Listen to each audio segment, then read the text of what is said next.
நாங்களும் அல்லாஹுவை நம்பினாலும், பள்ளிகளை கட்டினாலும், ஐவேளை அல்லாஹுவினை தொழுதாலும், எங்களது வாழ்க்கை முறையிலே அமைப்பிலே அல்லாஹுவிற்கு இடமில்லாமல் போகக்கூடிய ஒரு டேஞ்சரான நிலை முஸ்லிம் சமுதாயங்களிலே ஏற்பட்டது. அதனால் ஆத்மீகத்தை பற்றி, அல்லாஹுவை பற்றி, மறு உலகத்தை பற்றி, நமது கண்களுக்கு காணாத உண்மைகளை பற்றி பேசுவதெல்லாம் இன்று அவுட் ஆஃப் ஃபேஷனாக ஆகிவிட்டது. ஃபேஷன் இல்லாத விடயங்கள். குர்ஆனிலே அல்லாஹ் முத்தகின்களை பற்றி கூறுகின்ற பொழுது, ஏன் திருக்குர்ஆனை பற்றி கூறுகின்ற பொழுது சூரத்துல் பக்ராவிலே அவன் முதல் கூறுகின்ற ஒரு விடயம், ذَلِكَ الْكِتَابُ لَا رَيْبَ فِيهِ هُدًى لِلْمُتَّقِينَ. அந்த புத்தகம், அந்த கிதாப் முத்தகீன்களுக்கு நேர்வழி காட்டக்கூடியது.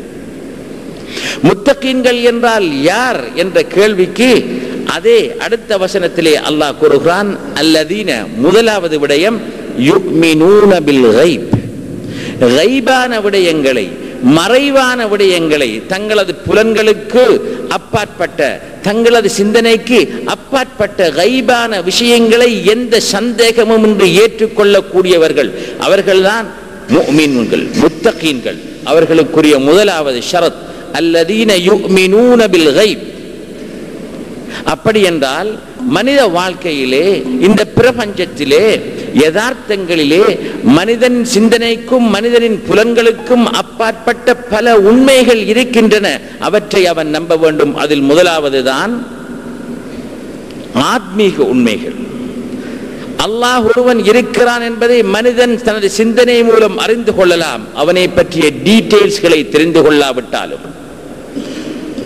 ஆனால் ஒரு மனிதனுடைய ஆத்மாவை பற்றி, அந்த ஆத்மாவின் வெளிப்பாடான பல இயக்கங்கள் பற்றி நாங்கள் எங்களது புலன்களினால், எங்களது விஞ்ஞான கல்விகளினால் அறிந்து கொள்ள முடியாதவர்களாக இருக்கிறோம்.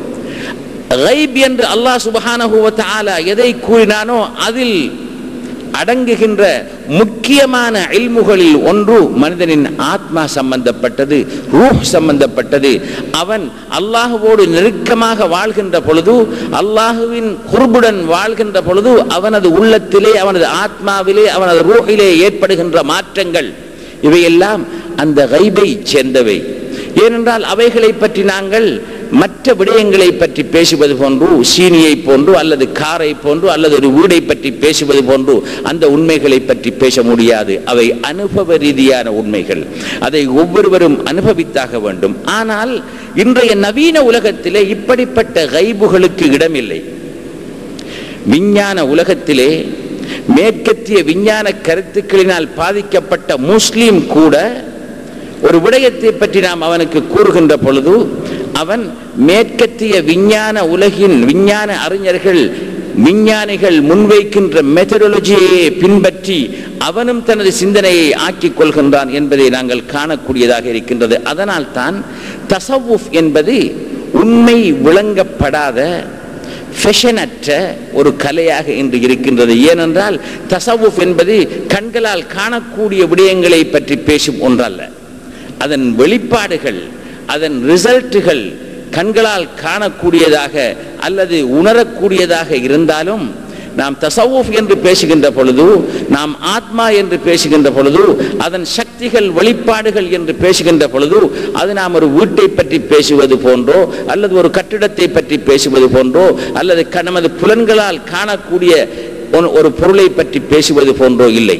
அதனால் இன்றைய மனிதன் தஸவ்வுஃபை பற்றி பேசுகின்றான் இல்லை, அதை வெறுக்கிறான்.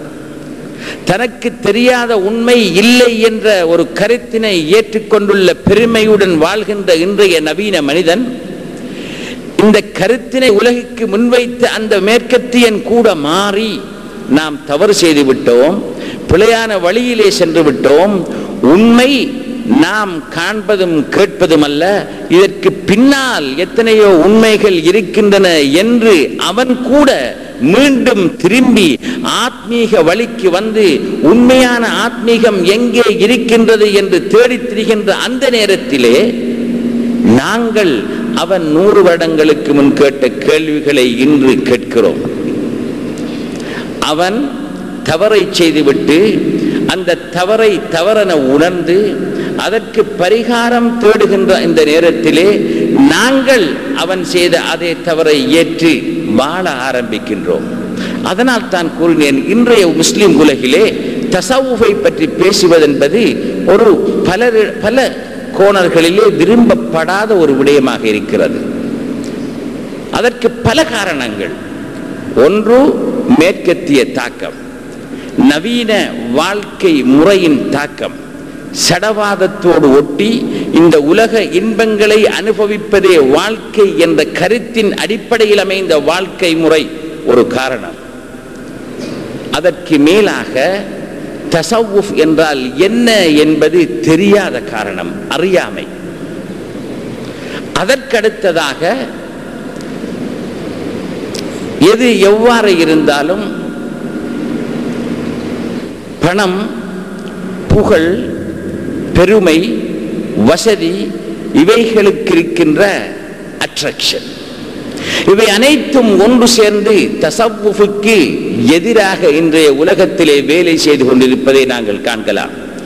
தஸவ்வுஃபை பற்றிய அறியாமை, சூஃபி என்றால் யார், சூஃபியாக்கள் என்றால் என்ன என்பதை பற்றி தெரியாத அறியாத குணம், அதே நேரத்திலே அறிந்தாலும் யாரோ ஒருவன் கொடுக்கின்ற பணத்திற்காக அல்லது ஏதோ ஒரு தனிப்பட்ட பிரயோஜனம் கிடைக்கப் போகின்றது அல்லது கிடைக்கலாம் என்ற எதிர்பார்ப்புக்காக தெரிந்த உண்மையை மறைத்து அதை பற்றி மக்களுக்கு எடுத்து கூறாது வாழ்கின்ற காரணத்தினால் இவ்வாறு பல காரணங்களுக்காக பலர் தஸவ்வுஃபை பற்றி பேசுவதில்லை. அதனால் வளர்ந்து வரும் சமுதாயத்தினருக்கு, இளைஞர்களுக்கு தஸவ்வுஃபை பற்றி எதுவுமே தெரியாது. ஏனென்றால் அரசியலை பற்றி கதைக்கின்றார்கள், ஃபிக்ஹை பற்றி கதைக்கின்றார்கள், சட்டக்கலையை பற்றி கதைக்கின்றார்கள், இஸ்லாமிய நாகரிகத்தை பற்றி கதைக்கின்றார்கள், அரபு மொழியை பற்றி, இலக்கியத்தை பற்றி கதைக்கின்றார்கள், தஸவ்வுஃபை பற்றி கதைக்கின்றார்கள் இல்லையே, அதை பற்றிய பிரசுரங்களை நாங்கள் காணவில்லையே. அதனால் தஸவ்வுஃப் என்ற ஒன்றை பற்றிய சிந்தனை எமது இளம் சமுதாயத்தினரிடத்திலே இல்லை. அதனால் தான் இன்று நாம் தஸவ்வுஃபை பற்றி பேச வேண்டிய கடமைப்பாடுடையவர்களாக இருக்கிறோம். சில நேரங்களிலே எந்த அளவுக்கு என்றால், ஒரு சூஃபி ஒருவர் ஏதாவது ஒரு நல்ல கருத்தை கூறிவிட்டார் என்றால் அதை நான் எனது பேச்சிலே அல்லது எழுத்திலே கோட் பண்ண போகின்றேன் என்றால் அதை நான் அவர் ஒரு சூஃபி இவ்வாறு கூறினார் என்று கூறுவதில்லை. இந்த நூற்றாண்டில் வாழ்ந்த இந்த பெயருடைய சூஃபி இவ்வாறு சொன்னார் என்று நான் கூறுவதில்லை. ஒரு நல்லவர் சொன்னார், ஒரு பெரியவர் சொன்னார் என்றுதான் நான் கூறுகிறேன். அதனால் தான் சொல்கிறேன், இன்றைய உலகிலே திட்டமிடப்பட்ட ஒரு முயற்சி தஸவ்வுஃபையும் சூஃபியாக்களையும் புறக்கணிக்க வேண்டும் என்ற திட்டமிடப்பட்ட ஒரு முயற்சியில் நடந்து கொண்டிருக்கின்றது இந்த இஸ்லாமிய உலகம். அதற்கு பணம் கொடுக்க, அதற்கு உற்சாகம் அளிக்க எத்தனையோ இயக்கங்கள், எத்தனையோ இன்ஸ்டிடியூஷன்ஸ், எத்தனையோ பல்கலைக்கழகங்கள், எத்தனையோ கல்லூரிகள் இன்று உலகின் பல பாகங்களிலும் செயற்பட்டு வருகின்றன. அதனால் தஸவ்வுஃபை பற்றிய உண்மையை நாம் மக்களுக்கு விளக்க வேண்டிய கடமை இருக்கிறது. நான் கூறினேன், இஸ்லாமிய வாழ்க்கை முறை என்பது தஸவ்வுஃப். தஸவ்வுஃப் என்பது இஸ்லாமிய வாழ்க்கை முறை. There is no Islam without tasawwuf. You cannot think of a Muslim if he is not a Sufi. Why? ஏன் அவ்வாறு கூறுகிறேன்? ஏனென்றால் தஸவ்வுஃப் என்பது ஒரு மனிதன் தனது உள்ளத்தினை எவ்வாறு சுத்தம் செய்வது என்பதை கற்றுக் கொடுப்பது.